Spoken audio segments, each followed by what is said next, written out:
Hi అండి. శశి కిచెన్‌కి స్వాగతము. ఈరోజు మనము మార్నింగ్ టైంలో కానీ, ఈవినింగ్ టైంలో ఎప్పుడైనా ఇది తినొచ్చు. ఈరోజు మనం ఒక మంచి ఫుడ్ తయారు చేసుకుంటున్నాం. పాస్తా తయారు చేసుకుంటున్నాం. కావాల్సిన ఐటమ్స్ అన్నీ నేను చూపిస్తాను. పాస్తా, ఆయిల్, సాల్టు, తరిగి పెట్టుకున్న క్యారెట్, కొత్తిమీర, కరివేపాకు, పచ్చిమిర్చి, పోపు గింజలు, ధనియాల పొడి, టమాటా, ఆనియన్స్. ఇంకా ఆలస్యం ఎందుకండి, దానికి కావాల్సినవి అన్నీ రెడీగా ఉన్నాయి. తయారు చేసుకుందాం.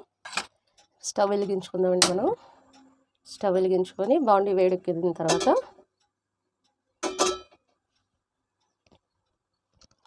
ఇప్పుడు మనము 3 స్పూన్ల ఆయిల్ వేసుకుందామండి. 3 స్పూన్ల ఆయిల్ సరిపోతుంది. నేను కావాల్సినవి పోపు గింజలు వేసేస్తున్నాను. నేను కరివేపాకు, పచ్చిమిర్చి, ఆనియన్స్,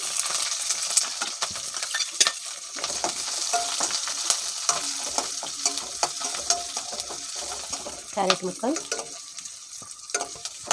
టమాటా, కొత్తిమీర. ఇవి త్వరగా మగ్గటానికి మనం టేస్ట్కి తగినంత సాల్ట్ వేసేసుకుందాం. ఇది మంట తగ్గించుకొని మూత పెట్టేసుకొని 2 నిమిషాలు వదిలిపెట్టేసేద్దామండి.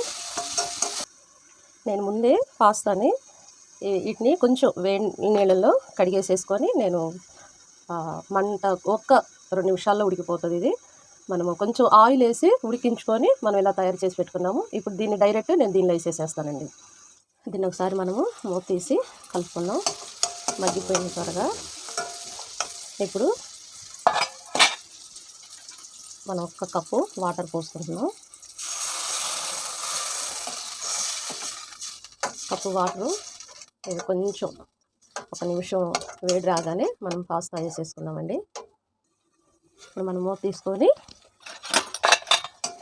మరిగిపోతున్నాయి చక్కగా.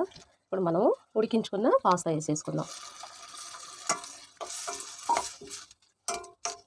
పాస్తా సూప్గా ఉంటేనే చాలా బాగుంటుంది.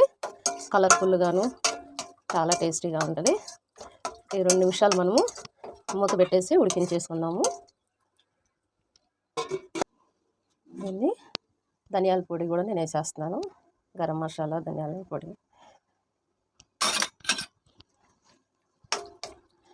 టేస్టీ కోసము, అలాగే ధనియాల పొడి తినటం వల్ల మనకు కూడా మంచిది. దీన్ని ఒకసారి మనము మూత తీసుకొని కలుపుకుందామండి. అయిపోయింది.